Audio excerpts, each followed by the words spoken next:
Good afternoon. Hope everybody's having a great time here at AFA. My name's Melanie Allen. I work for the Ralph C. Hagen Corporation as well as part of the Hagen Aviculture Research Institute team. I'm going to introduce the next speaker. Ta-da! I want to say a few words about this individual because when I first met her, the most memorable thing, other than the fact that it's the hair, was that this is a person who is extremely passionate about everything that has to do with companion bird, whether it is breeding, aviculture, conservation network. She just instills and inspires on a continuous basis. And that was 19 years ago. Yeah, we're getting old. Anyway, it is my very extreme pleasure to introduce Josee Bermingham, who is the manager of the Hagen Aviculture Research Facility. She is a vet tech. She is also in charge of all of our quality control at Hagen with regards to our bird products, especially our bird food. And she's done a lot advancing our research facility with the Canadian government with projects in research and development and everything. So, again, I hope she inspires everybody here.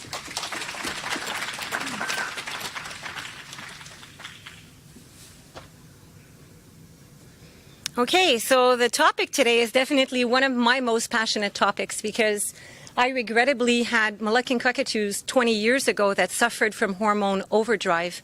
And at that time, I wasn't really aware of all of the contributing factors that I had unconsciously done over the years. And so I thought it was going to be a cool thing to present today with a lot of risk factor involved because there's a lot of people that are going to have their feathers ruffled by me today. And we have to say it out how it is. There's no polite way of saying how things should be, I think, when it comes around to ensuring that our birds can actually survive as companion birds in our homes forever. And so this is what we're going to be talking about today, how hormones affect the potential longevity of these birds, both health-wise and also behaviorally in your homes. We raise birds now. We're up to our third generation at our facility, captive bred, and most of them are parent raised. And of course, we allow some of the birds to be completely hand raised at times. And to be honest with you, we have both success with parent raised as we do with our hand raised birds. But we would have thought that 3 generations down the road, we would have less health issues because of all the advancements that we've done, that the avian community has done with medicine and with exploratory surgery and with understanding of what birds require, as well as the safer products and nutrition out there and the accessories and everything that's manufactured for birds should make it that these birds are actually living longer in our care. Unfortunately, we have missed a big point, and that usually always comes back to the hormones that we see in captivity and how these are affecting our birds health-wise.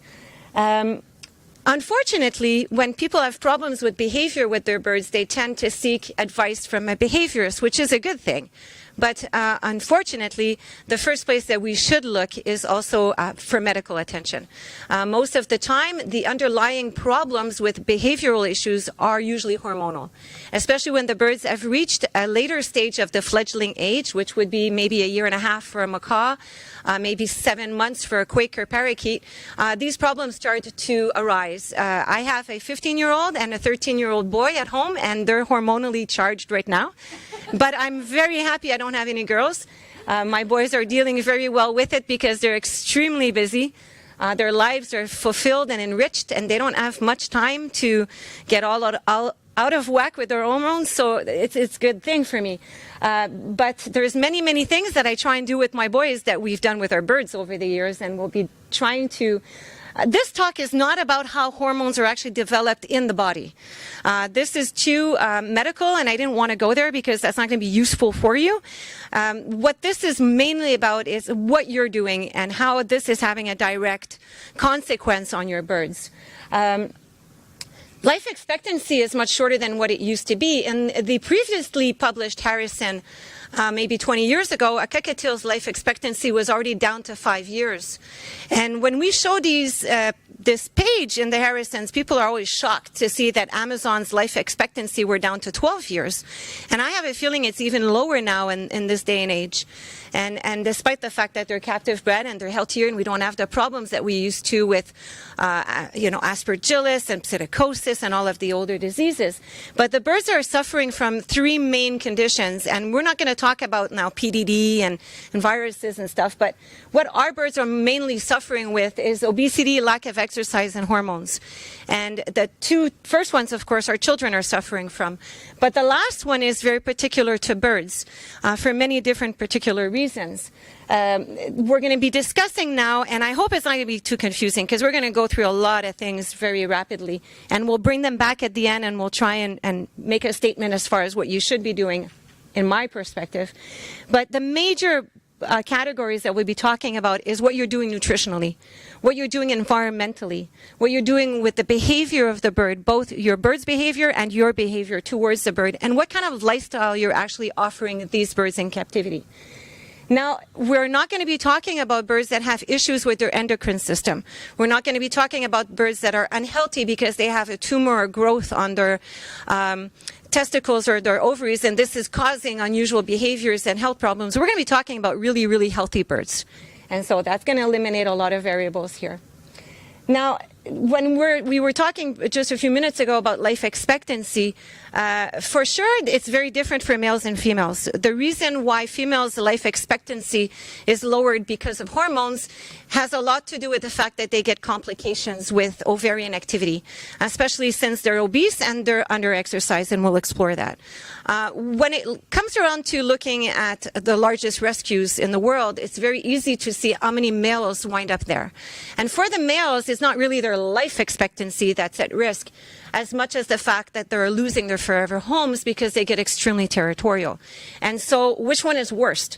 I think they're equally as dangerous. These birds that become extremely hormonal that cannot be replaced in another home, or they do so for a little bit of time because it's always fun when they move into a new home and they haven't set up their territory yet, but soon the territoriality starts up again and they become comfortable again and they start the same pattern, and then the new bird is not so fun anymore. So this is what we're going to be talking about now. Now, what's very important as well is I'm going to make a huge emphasis on the importance of knowing the gender of your birds. And I'm a breeder, and I've been breeding birds for several years, almost 30 years now. And we have to be very innovative at Hari because we only feed extruded pellets, which is really boring. So we have to find all kinds of other enrichments for our birds to be stimulated to breed.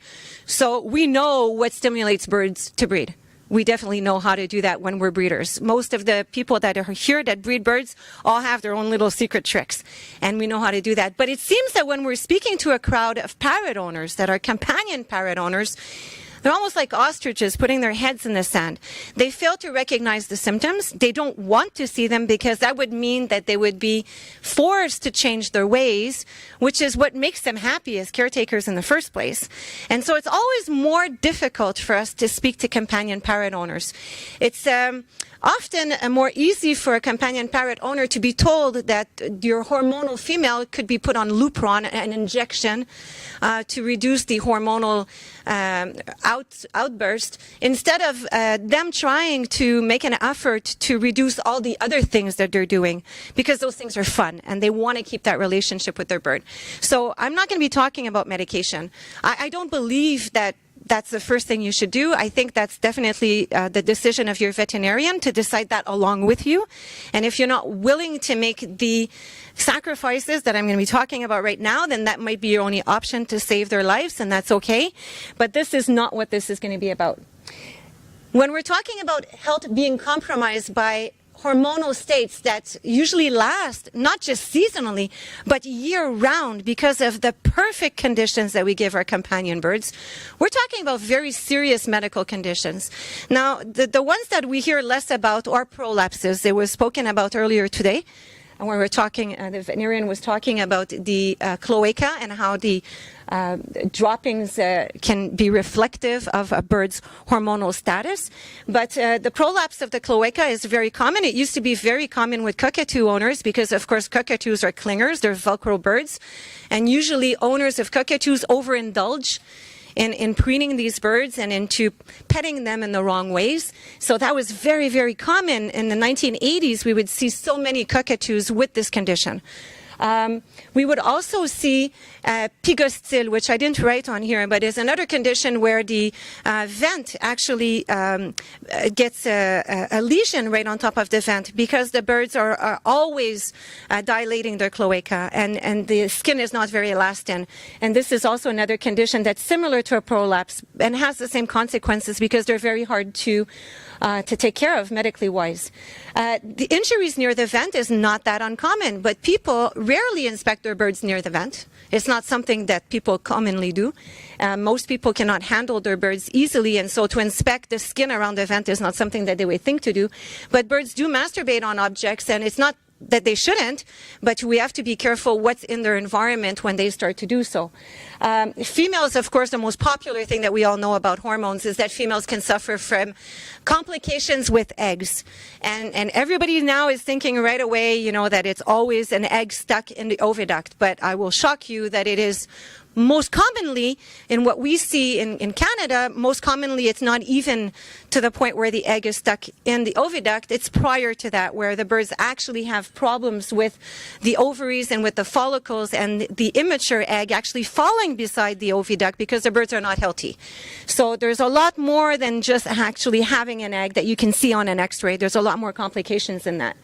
Feather damaging behavior, that's all people talk about sometimes in conferences. We get so many questions about that. Most people think it's boredom and it's related to nutrition, but it's often related to hormones. And we pride ourselves in the quality of feathers that we have in our colony at Harry, but when we have young individuals that are stressed in the environment that they're in, the first thing that we're going to recognize is that usually the females start to do feather damaging behavior. And then they will have it around the crop and they'll have it around the hips here.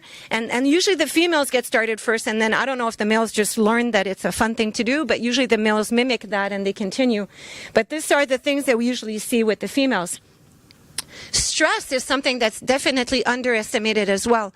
Hormonal stress is not normal. In the wild, they have 2 seasons usually when they will get reproductively hormonally driven, and it's not year-round. So this is very important to understand as well. And depression, especially if there's nothing they can do about it.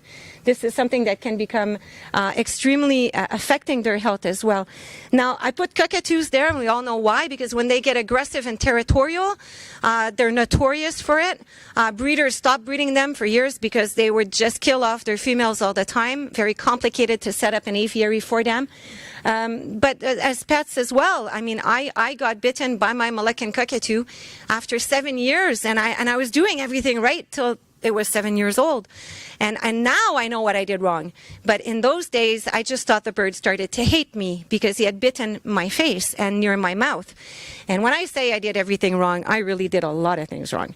Undesirable behaviors that lead to the rescue, that's the most frustrating one because usually the birds arrive at the rescue and the condition is not happening anymore. And then I have a lot of friends that I know that have breeders, that have shelters, and you know, some of them say it, you know, it's very melodramatical to say that all these birds were beaten and abused, but most of the time they were hormonal. And these conditions stop when they get into a rescue situation where there's a lot of birds because a flock dynamic starts to be created and the birds are not in their territory. And so this is usually the reason why the birds start to change their behavior, not because they're no longer being poked and abused by their caretakers. Now, it's very, very important that we understand and that we respect the fact that they will want to breed. Every single species in captivity wants to breed. It's an innate desire to do so. And it's not something that we should completely take their mind away from 100%. But we can definitely change their minds. And if we keep them really, really busy and we do many other things, then that should help. The birds usually start bonding at around 7 or 8 months. At our facility, the Amazons start to bond with a new cage mate or a flock mate. And this is at the age where we don't want them to bond with a sibling. But this is also at the age where we see Amazons bonding to caretakers. So the fun fledgling age doesn't last that long. And all of the bad communication that we've created and the lack of mentorship and the overabundance of petting and preening and you know, everything that we do with the birds will have dramatic consequences at this age. Now, sexing is of the most importance, and we use several different labs for DNA sexing, and we often have to resex birds. And we take blood from the jugular and the metatarsal vein. When you take blood from a nail, there's higher risks of having contamination and having false DNA. But DNA is not 100%, and so ideally it's endoscopy. Or ideally, of course, when you have a bird that reaches maturity that is dimorphic, then we know. But more and more, there's mutations in a lot of the birds that we have in captivity. And it makes it even more difficult for us to ensure that we have actually accurately sexed these birds. That's the number one priority, is for you to be very well aware of the sex of your bird. If you're aware of the sex of your bird, you'll know nutritionally wise what this bird will need to have before it reaches maturity. You will also know how to behave as a flock mentor with this bird, whether it's a male or a female. And that's very different. And so this is very important. Many people, they just assume that the birds are a male or a female because of their behavior, because they're bonded to the man of the house or the woman of the house, or because they hate men. Or sometimes it's just because the female, the supposed male, has never laid an egg and she's 9 years old, so she must be a male. But that's not really the case. Now, that's probably the biggest mistake, is people thinking that because they've never laid and they're at an age where they should have laid. But what happens most of the time is that if the birds are under-exercised and they're fat, the little egg that leaves the follicle on the ovary will not be able to go into the oviduct and travel there and mature and come out as a viable egg. And this is where people have the most misconceptions. They think that because they'll never see a real egg, that the bird has never had ovarian activity, where it might have had so for many, many years. So what we recommend, again, is DNA sexing for sure. That's always what we do to start off with. And now it's very easy. You can send in feathers. You can use the eggshells, you know, right away when the birds are laid, if you're incubating these birds. We use a different DNA sequencing in Saint-Hyacinthe, in veterinarian school in Quebec, that is not even released worldwide yet, but is even more accurate. It's DNA sequencing, which is different than the typical DNA analysis that are done by other laboratories. But the best thing you can do is endoscopy exploration. And this is something that if you have a really hormonal bird, this is something that you should maybe explore with your veterinarian if this is something that's needed. And this is where you would be able to find out if your female that's never really laid an egg, maybe at one point had a viable oocyte, a very immature egg, that left the ovary but never made it into the oviduct, and then probably got reabsorbed in the body because the bird was healthy, and it never developed into an egg-related peritonitis. But sometimes they do, and these are the ones that I think are definitely underdiagnosed. Males with a very large testicle that you can see on the left side there. This photo was actually taken from a very, very aggressive and territorial male. And it's proof. I mean, this is what's going on. And it's not because the bird wasn't well educated or anything like that. Why you need to know before the onset of the maturity is because you need to set yourself up for success. And this is very important before the birds become mature. And it's your responsibility.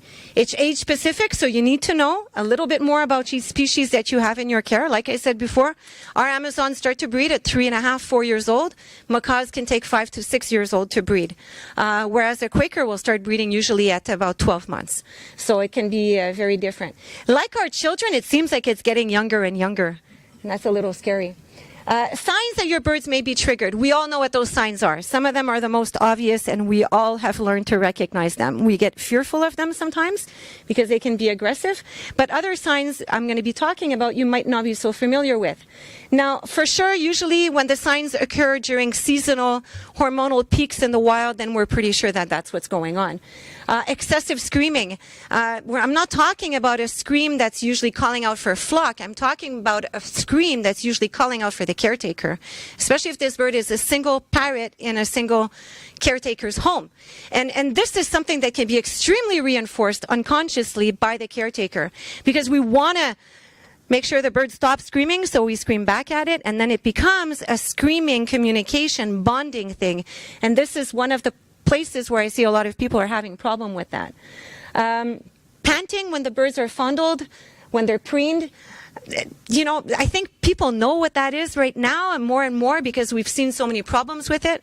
But some people, we see a lot of people when we go to bird shows that are still preening their Moluccan cockatoos while we're giving conferences, and the birds are panting, and nobody seems to know what's going on, or some people are just embarrassed to say it. But it is something that should be spoken with a little bit more truth.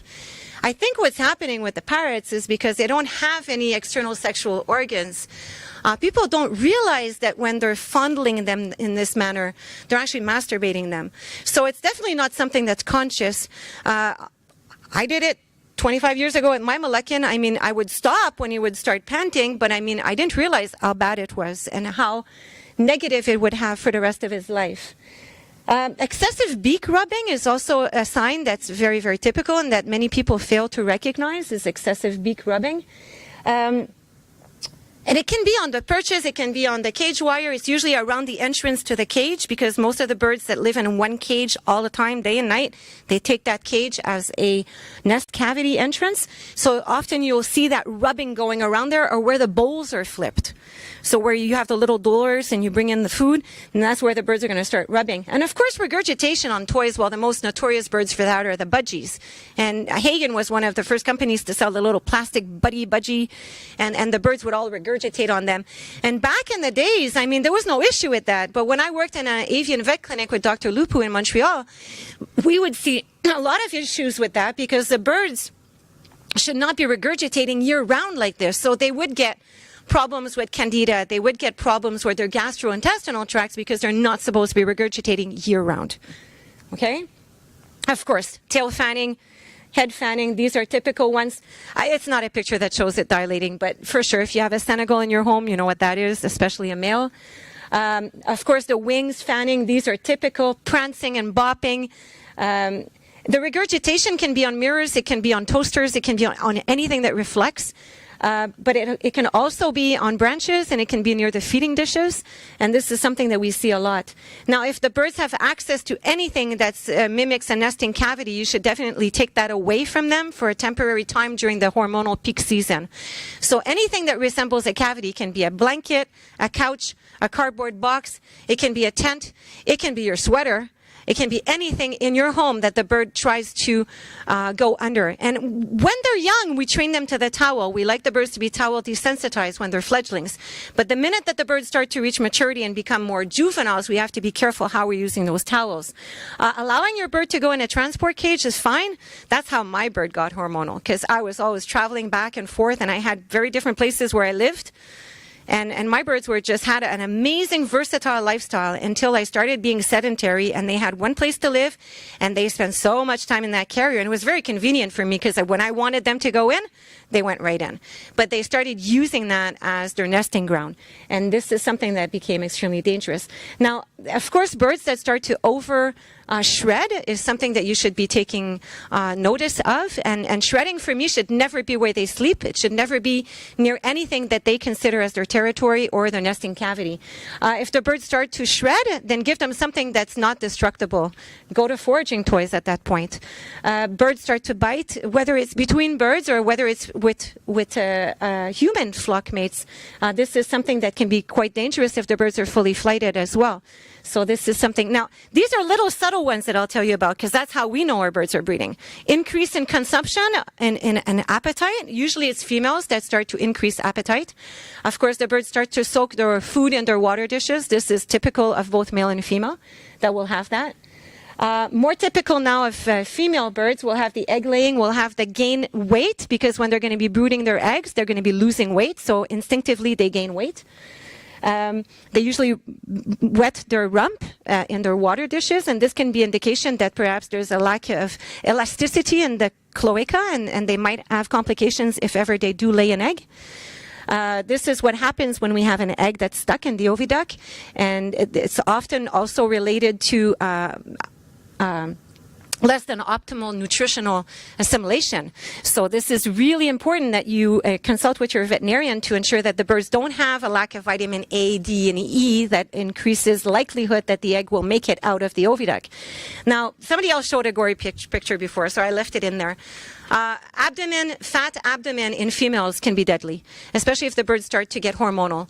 And it does happen. And this is a picture of a Quaker that tends to get obese on the abdomen.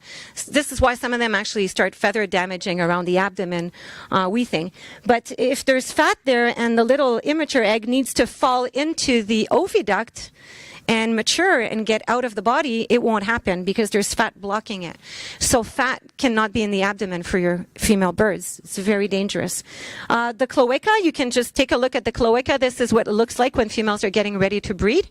So we call it swollen cloacal lips, and you can easily visually sex a bird. I mean, if this is a male that they gave you back as a sexing result from your DNA sexing, get the bird sexed again. I mean, definitely. This is a very preoccupying one when we know birds are having problems with egg dystocia, is they usually start to pick at their left leg. Now, the reason why they do that is they only have an ovary on the left leg. And if they have complications with an egg coming down through the normal oviduct channel, then that's usually going to affect the sciatic nerve, and you're going to have a bird that's constantly picking, almost as if he's cleaning his nails or he's trying to preen feathers near his ankle. So this is one that should be, this bird actually was sexed as a male. Somebody had told him it was a male, but it was never really sexed, and it turned out to be an egg-related complication. Feather damaging behavior as well. For females, usually more around the crop and the hips, but it can be anywhere. Now, another cause of feather damage of hormones is lighting. Everybody knows about that. I think we all know about photoperiods and how this affects the hormones. LH hormones are responsible for breeding, and so for a fact, when we increase, especially full spectrum lighting, we definitely have more success breeding. 25 years ago, as a technician, it was really hard to sell a $65 full spectrum light when people came in and had problems with vitamin assimilation. In this day and age, everybody has full spectrum lights, and what used to be recommended as 12 hours a day is now gone down dramatically. So what was recommended mainly right now is about 5 hours a day of full spectrum lighting. That doesn't mean you keep your bird in the dark afterwards, but giving them more than that will definitely stimulate, especially species that are not used to being in the open sun. So if we're talking about how much full spectrum light an African gray should get versus maybe a parrotlet, it's very different. The birds that live in shrubs usually don't have as much exposure as the bird that would live in the savanna in the open sun. So you have to be very, very sure about, and write all of this down in your pet status files. We'll show you, we have some that you can download, but many people have them. Your veterinarian clinics usually have places where you can check off all these things and write it so that people can help you assess. Now, another thing that contributes, and I think this is the one that's the worst, is when you have a single caretaker with a single bird in a home. This is the most dangerous scenario because usually you will have pair bonding with this bird.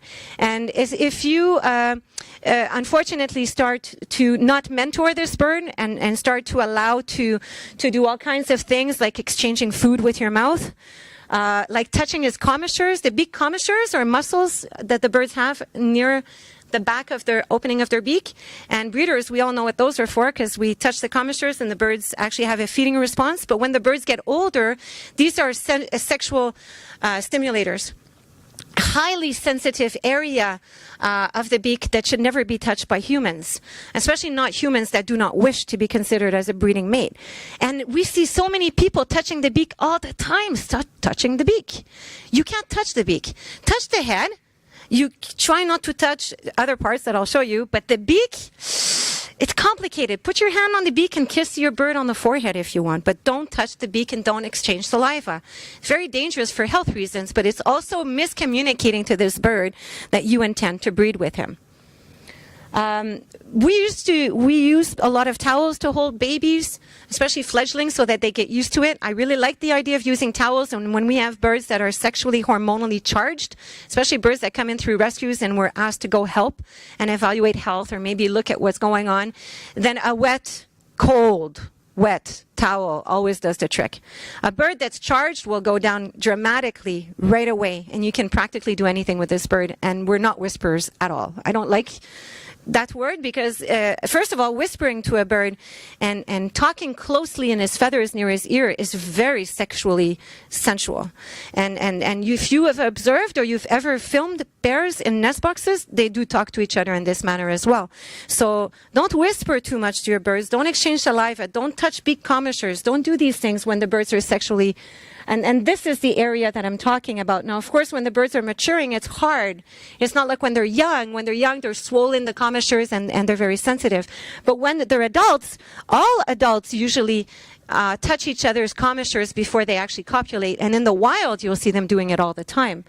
Of course, any region near the tail and the vent, whether that's on the lower back or that's the front back, especially if we have a large macaw, we tend to preen the birds and then go down like this with our hand. We're masturbating these birds.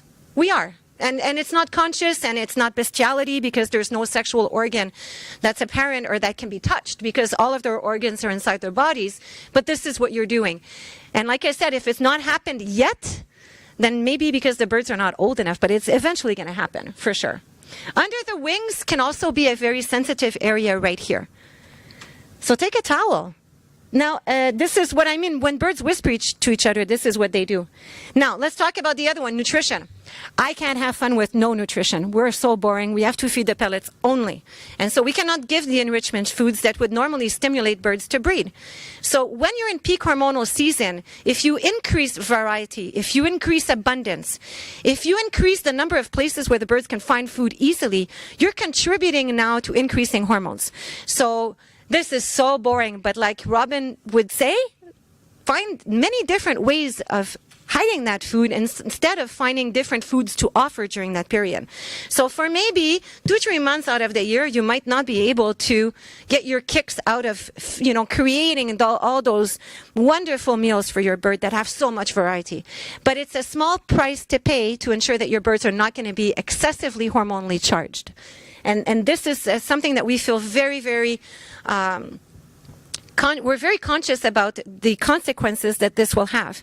Now, additional to that, we want to make sure that we're not creating what we call in the wild trophic environment. In the wild, when everything starts to become ripe and when there's so much opportunity to forage, this is when the birds are confident that they can actually breed. And this is normally what kicks off the breeding season. If you're creating this in captivity because you're trying to be a good caretaker, like I said, try and find more convenient ways or more creative ways to make it more challenging for them. But you have to be careful also at the different nutritional value of the foods you're offering. So every caloric value is important. If you're offering your birds things that are too palatable or too fatty or too oily, this will also stimulate. So usually all the different pellet manufacturers have either the high potency, high performance. We have all different types of food that offer different caloric values and different fat content. And when you're in peak hormonal season and you don't want to have hormones getting out of whack, then you're trying to give something that has lower. So when it comes down to your pellets, you're trying to find something that has a lower caloric value as well. If you're giving fatty seeds and nuts, find something else to reward your birds. Vocal praise are amazing. They're actually even more rewarding, and foraging alongside your bird is more rewarding, I find, than giving a treat reward. So there's many other creative ways that you can positively reinforce your birds than giving too much seed treats that will, in turn, just stimulate hormones. Warm foods, soft foods, warm water, they all stimulate breeding, without a doubt. I can guarantee you, because we use the warm water trick, and right away I'm going to get my Amazons into breeding. So this is something you need to be conscious about. Sugar in the diet. So many people give too much sugar. It's so hard. As manufacturers of pellets, we remove the sugar and we're so proud to write it on our bags. And then caretakers go out and give so much sugar. These birds are sugar rushed beyond belief. It's dangerous for their gonads, which are their reproductive organs. But it's also dangerous for candida, and it's dangerous for their behavior as well.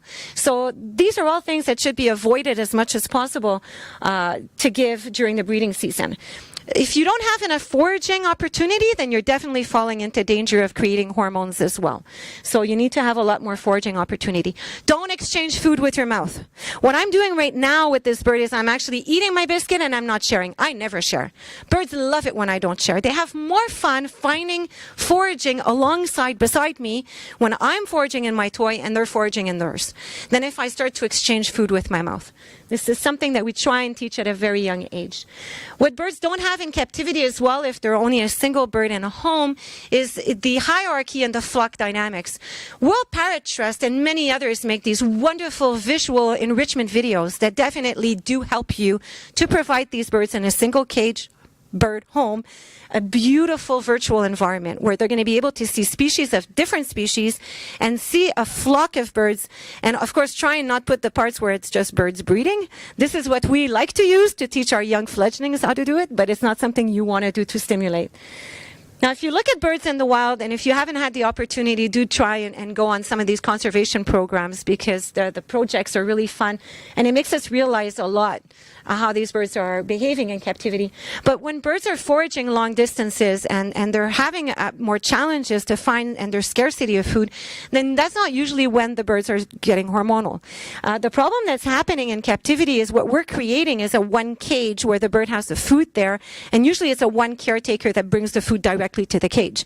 And of course, we have to make it so convenient that the bird doesn't have to break his head, that the food is there all the time. So unconsciously, what we're stimulating is perfect breeding cavity environment.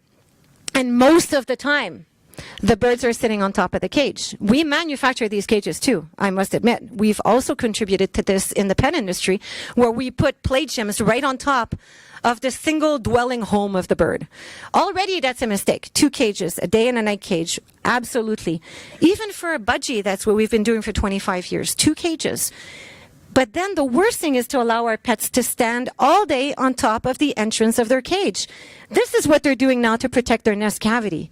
But your birds are doing it to protect, not their cage, to protect their nesting cavity as well. So if you have only one cage, get a second-hand one. Get something else that you can actually make sure that your birds are sleeping elsewhere because this is not natural for them. The only time in the wild that they would be doing that is for a few weeks during the brooding of the eggs where the female will be catered to at the nest site by the male. After that, she starts to go away and forage every day with him too. So it's a very small period of time in the wild where the female has actually brought food to her. And we're doing this year round so you can see. Now, the other thing that happens too, and we know this happens because we manufacture cages, and when paint goes missing on the inside of the door, then that's what's going on. Birds usually mark their entrance to their cavity as they will their cage. So if you see this is what's going on, change the toys around, change the branches around, remove all that preening, destructible material from the cage. Make sure you have a sleeping cage. Make sure that the bird has undestructible toys and he doesn't have all day. Just make sure you don't have a tent in there. Tents can be fine for some birds, but not for others. So if this is going on with your bird and your bird is getting aggressive and territorial in his tent, remove it. Give him something else. He's not going to die. He's going to be happy doing something else, but you have to give him an option. The blanket's the same. Now, what can be done to decrease hormones? This is all what contributes to it. Get your birds out. Get them to see other birds. Be careful with disease, of course. Make sure you côtoyer, that they see birds that are healthy. But you have to make sure that the bird sees that there's a real flock out there, and it's not just human flock. Make sure you have a night and day cage. I'm very firm on this because 25 years ago, we used to recommend that to budgies, lovebirds, and cockatiels. Those are the birds that have the most problem with hormones and chronic egg laying. And in those days, there was not the injectable luprons. So we had no choice. We had to basically sell the people a secondhand cage so that they would do it. Because if you go to a pet store and they tell you, well, you have to buy a second cage. Yeah, right. You're going to think the manufacturer, the pet store wants to make money. But it's really making sure that, and a sleeping cage doesn't need to be very big. Birds in a sleeping cage have no activity going on in there. Usually there's just their pellets and a water dish. There's no toys. This is not where you want them to get entrapped at night. Big enough for them to spread open their wings and their tail doesn't touch and their head doesn't touch, and that's it. And usually when they come out of the sleeping cage in the morning, we monitor their weight. They step right onto the scale, and then we know for a fact if there starts to be a little bit of a weight increase and attitude, then maybe we're getting a little bit too much hormones. Get your birds outside. You would think we breed indoors, and we are unfortunate that we live in Quebec and it gets a lot of snow. And we always thought we were so pitiful that we have to breed birds indoor most of the year. But it's so much easier to breed birds indoors. When you go outside, there's hawks. We have fisher in our mountain that very stress out our birds. There's many environmental stressors, and there's a lot of things that make the birds a little bit cautious and always, looking out and checking. So they're not in a perfect environment to breed. Whereas indoors, everything is protected. They don't need coping skills. There's no stress. We made it perfect for them. Perfect lighting, perfect temperature, perfect environment. And we need to not do that. You need to really stress them out a little bit more. If you can, there's a lot of birds that do like other species. We raise all of our babies with different species. Our baby jandayas actually get raised by our Amazons, and the macaw is the one that's going to probably have to answer to the Amazon very shortly. Carriers, be careful, but take your birds out, but be careful with the carriers. They can become also a breeding cavity. The food, choose something that's lower calorie value and low fat, and increase all the foraging opportunities. If you don't believe in foraging because you've bought really expensive toys and they don't work, buy one for yourself. You always get 2 foraging toys, one for you and one for the bird. It works all the time. We did videos on our website of how to train birds to forage. And to be honest with you, they had never learned. They're only 10 weeks old and they don't know how to do it. I don't share. I get really intent. Wow, look what I found. And I eat it, of course. And this is the way the birds learn how to forage. So foraging doesn't have to be expensive. There's so many ways to do it with recycling. The more the challenges are difficult, the better it is for birds that have become very aggressive, very territorial. Make it hard for them. They can handle it as long as you're following and monitoring droppings and weight, of course, and health. Now, the other thing that this will do is will allow you to, if you increase foraging, you're more likely to be able to change the diet. And because you're going to be giving a lot less enrichment foods during those few weeks of peak hormonal season, not the year round, you can knock yourself out later, then you need to find interesting ways to hide it. We use cat scratch posts a lot. Cat scratch. We have a company called Cat It that makes really fun cat toys, but cheap cardboards that cats make their nails on. We shove all kinds of pellets into there and clay and a little bit of seeds and into these holes that are perforated in these cardboards that are so inexpensive. And we hang them. And it's so easy to make what we call advanced foraging. It doesn't cost $50 to buy an advanced foraging. Create it yourself. Just make sure that you do it too and that you show your bird how fun it is. We call it occupational therapy, is everything that the birds do to keep their minds off thinking about breeding. And it does work. It really does work. We use another cat toy here to do the foraging, and it allows the bird also to get out of its cage, because foraging in the day cage is not a good idea. You don't want the bird to be there all day. You need to make foraging stations for it. I'm not saying convert your whole house into a bird playground, but you can find very conniving ways of creating foraging boxes that make it a little bit more challenging for your birds. The kale, the green kale, is fine during breeding season. That doesn't seem to be stimulating a whole lot more. But if you have the parakeets and the books and the Australian parakeets and all of these, this will stimulate for sure, because they don't eat much other enrichment foods. But you can give them pumpkin seeds. You don't have to go with the sunflower. You can give them other things if you want. Diminish the light to about 5 hours a day of full spectrum. Increase exercise as much as possible. Outside as much as possible, away from their cage-bounded territory. And make them feel and discover new textures. Misting is the one that's always the biggest challenge. Does it stimulate or does it prevent? And I can tell you one thing. We have automatic sprinklers at Hari, and when I put hot water in it, I'm going to get breeding.